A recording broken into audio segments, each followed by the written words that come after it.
నమస్తే. నేను జీవి సత్యనారాయణ. ఈరోజు 11/8/2022 గురువారం. ఈరోజు ఎలా మార్కెట్ క్లోజ్ అయింది అనేది చూద్దాం.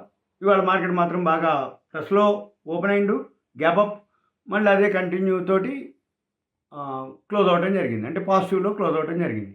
515.31 పాయింట్లు పెరిగింది. 0.88% బాంబే సెన్సెక్స్, 59,332, అంటే 60,000కి మళ్ళీ దగ్గరలోకి వచ్చిందని అర్థం. ఇక ఎందుకు పెరిగింది, ఏం పెరిగింది, ఎలా అనేది చూద్దాం. అయిన తర్వాత ఏవైతే బిఎస్సి సెన్సెక్స్ 30 ఉంటాయో 30లో 19 ప్లస్లో క్లోజ్ అయినాయి, 11 మైనస్లో క్లోజ్ అవ్వటం జరిగింది. ఈ 19 ప్లస్ ఏమేంటి అంటే axis bank, Bajaj finance, HDFC, tech Mahindra, TCS ఇవి పాజిటివ్లో క్లోజ్ అవటం జరిగింది. ఇక తర్వాత ఎన్ఎస్సిలోకి వచ్చేటప్పటికి ఎన్ఎస్సిలో మనం గమనించినట్టయితే ఎన్ఎస్సి 124.25 పాయింట్లు పెరగడం జరిగింది. ఎన్ఎస్సి బాంబే మన నిఫ్టీ 50 ఏవైతే ఉన్నాయో 29 ప్లస్ 21 మైనస్, అంటే టోటల్ 50. ఈ 50లో 29, 21. తర్వాత ఈరోజు టాప్ గెయినర్స్ మళ్ళీ same axis bank, IndusInd bank, Bajaj finance, HDFC, tech Mahindra ఇవి టాప్ గెయినర్స్గా ఉన్నాయి. టాప్ లూజర్స్ వచ్చి Tata consumer products, Apollo hospital, ITC, NTPC, Hindustan Unilever ఇవి టాప్ లూజర్స్గా ఉన్నాయి. తర్వాత ఇక బాగా పెరిగిన ఏవైతే సెన్సెక్స్లు ఉన్నాయి అనుకోండి, ఉదాహరణకి నిఫ్టీ నెక్స్ట్ 50 346 పెరిగింది. తర్వాత ఇక ఇండియా విక్స్ వచ్చి వోలటాలిటీ ఇండెక్స్ ఏదైతే ఉందో అది 6.29% పడటం జరిగింది. అది 18.35లో ఉన్నదనమాట, అంటే బిలో 20 ఉంది. ఈ ఒక్కరోజే 6.29% ఫాలో అవటం జరిగింది. అంటే మన మార్కెట్లు ఎంత స్ట్రాంగ్ ఉన్నాయి అనే దానికి ఒక ఐడియా కోసం అనమాట. తర్వాత ఇక సెక్టోరల్ వచ్చేటప్పటికి బ్యాంక్ నిఫ్టీ వచ్చి 592 పాయింట్స్ పెరగటం జరిగింది. బ్యాంక్ నిఫ్టీలో 12 ఉంటాయి, 12లో 10 ప్లస్ 2 మైనస్లో క్లోజ్ అవ్వడం జరిగింది. ప్రైవేట్ బ్యాంకింగ్ సెక్టారు 272 పాయింట్లు పెరగడం జరిగింది. ఫైనాన్షియల్ సర్వీసెస్ వచ్చి 278.30లో పెరగడం జరిగింది. ఐటీ బాగా పెరగడం జరిగింది, 532 పాయింట్లు. అంటే ఫస్ట్ బ్యాంకింగ్ సెక్టార్ బాగా పెరిగింది, నెక్స్ట్ వచ్చి ఐటీ సెక్టారు, బిఎస్సి సెన్సెక్స్, ఇక అన్ని విధాల అంటే ఏవో ఒకటి, అంటే ఆటో సెక్టార్ ఒకటి వీక్ ఉంది, ఎఫ్ఎంసీజీ సెక్టార్ ఒకటి వీక్ ఉంది, మీడియా సెక్టారు వీక్ ఉంది. ఇవి జనరల్గా వీక్ ఉన్నటువంటి మిగిలిన సెక్టార్లన్నీ ఓవరాల్గా పాజిటివ్లోనే క్లోజ్ అవ్వటం జరిగింది. ఇక తర్వాత ఇక మనకి ఈరోజు ఏదైతే టర్న్ ఓవర్ ఉందో, ఇవాళ weekly Nifty, bank Nifty closing day. ఈ వీక్లీ నిఫ్టీ, బ్యాంక్ నిఫ్టీ ఏదైతే క్లోజింగ్ డే ఉందో షార్ట్ కవరింగ్ అనుకోవచ్చు. ఏమేమి జరిగిందో, ఎలా జరిగిందో మనం మళ్ళీ వేరే చెప్తాను. అయిన తర్వాత ఇవాళ టర్న్ ఓవర్ వచ్చి 211,16,367.66 కోట్లు F&Oలో టర్న్ ఓవర్ జరిగింది. Weekly Nifty, bank Nifty closing కాబట్టి 211,16,367.66 కోట్లు. ఇక తర్వాత క్యాష్ మార్కెట్లో టర్న్ ఓవర్ వచ్చి 53,805.63 కోట్లు క్యాష్ మార్కెట్లో టర్న్ ఓవర్ జరిగింది. ఇక తర్వాత ఎందుకు అనేది చూద్దాం మనం. ఈరోజు మార్కెట్లు పాజిటివ్లో క్లోజ్ అవ్వడానికి రీజన్ ఏంటిదో చూద్దాం మనం. ఒక మెయిన్ రీజన్ ఏంటిది అంటే, అమెరికాలో రాత్రి సిపిఐ కన్జ్యూమర్ ప్రైస్ ఇండెక్స్, అది ఇన్ఫ్లేషన్, సింపుల్గా ఇన్ఫ్లేషన్ వర్డ్ అనేది ఇన్ఫ్లేషను, సిపిఐ అంటారు, కన్జ్యూమర్ ప్రైస్ ఇండెక్స్, అదే టర్మినాలజీ వర్డు, ఇన్ఫ్లేషన్కి టర్మినాలజీ వర్డ్. అయితే ఈ ఇన్ఫ్లేషన్ ఏదైతే ఉందో జూన్లో 9.1 రావటం జరిగింది. నిన్న జూలై మంత్ది 8.5గా రావటం జరిగింది.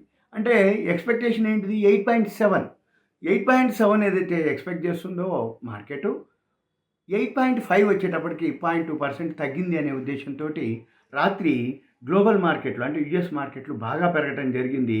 మన మార్కెట్లు కూడా, ఏషియన్ మార్కెట్లు బాగా పెరగడం జరిగింది.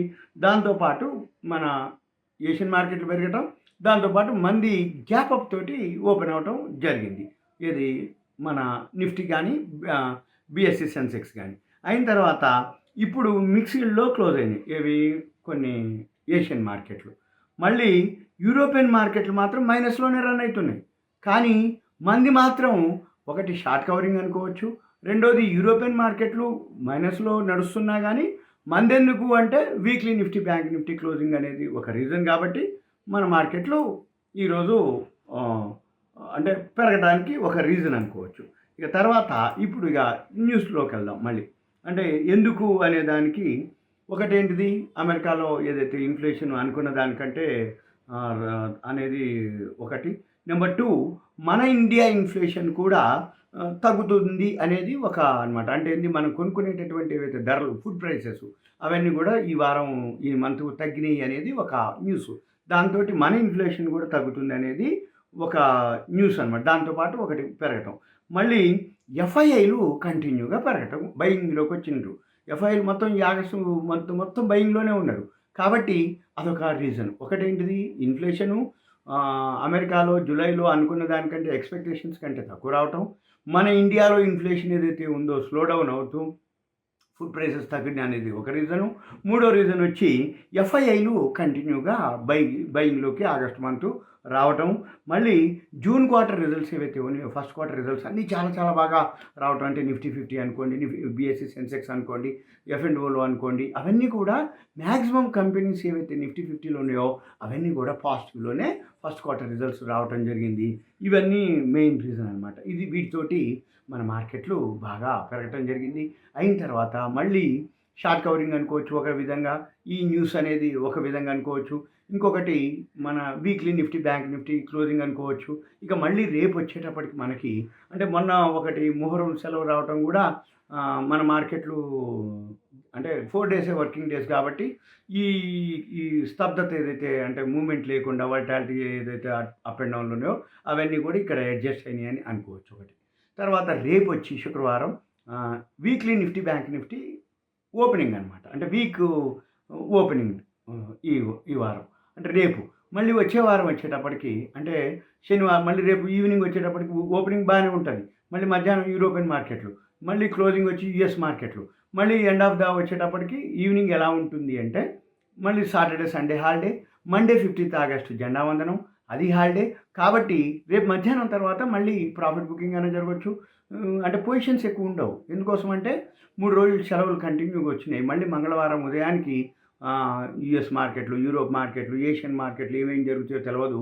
కాబట్టి అప్పుడు మళ్ళీ మంగళవారం ఉదయానికి ఒకటి తెలుస్తుంది. ఇక నెక్స్ట్ వచ్చి మనం గమనించాల్సింది ఏమిటి అంటే ఇక ఈ ఏవైతే మార్కెట్లు ఉన్నాయో పెద్దగా న్యూస్ లేవు, ఈవెంట్స్ అయిపోయినట్టే.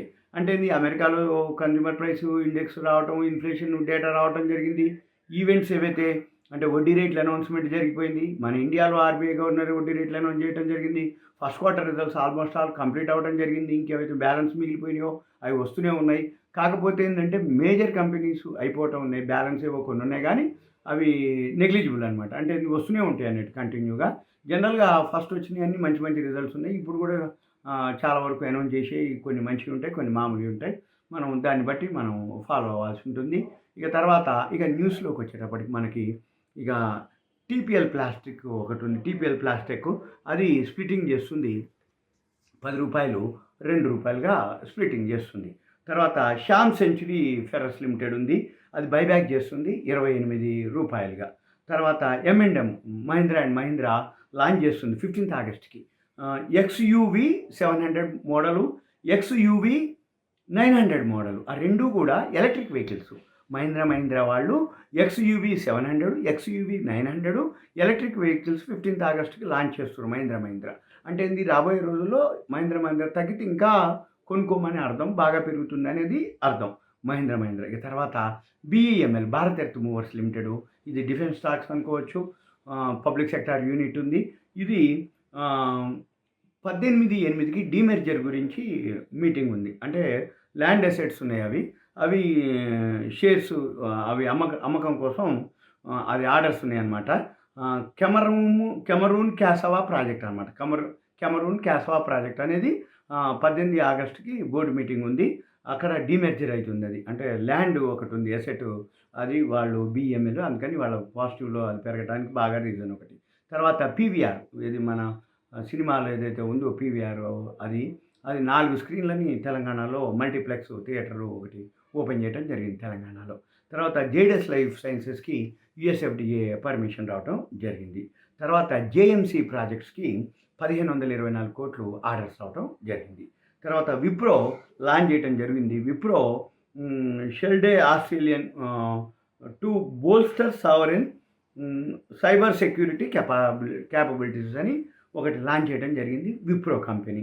తర్వాత కోస్టల్ కార్పొరేషన్ లిమిటెడ్ ఉంది, అది రైట్స్ ఇష్యూ చేస్తుంది 225 రూపాయలకి ఒక షేర్ని. తర్వాత రామరత్న వైర్స్ లిమిటెడ్ ఉంది, అది బోనస్ ఇష్యూ చేస్తుంది 1:1గా. బోర్డు రికార్డ్ డేట్ వచ్చి సెప్టెంబర్ 27వ తారీఖు డేట్ అనౌన్స్ చేయడం జరిగింది. తర్వాత వీరం సెక్యూరిటీస్ ఒకటి బోనస్ అనౌన్స్ చేస్తుంది, అది 1కి 4 షేర్లుగా ఇస్తుంది అనమాట. అంటే 100 ఉంటే 400 బోనసే ఇస్తుంది అన్నట్టు. తర్వాత రూబీ మిల్స్ కూడా బోనస్ ఇష్యూ చేస్తుంది, అది 1:1గా సెప్టెంబర్ 19కి రికార్డ్ డేట్గా అనౌన్స్ చేయడం జరిగింది. తర్వాత కోల్టే పాటిల్ డెవలపర్స్ ఉంది, అది 1400 కోట్లకి ఒక కంపెనీని ఎక్వైర్ చేయడం జరిగింది, అది అవుట్ రైట్ బేసిస్ అనమాట.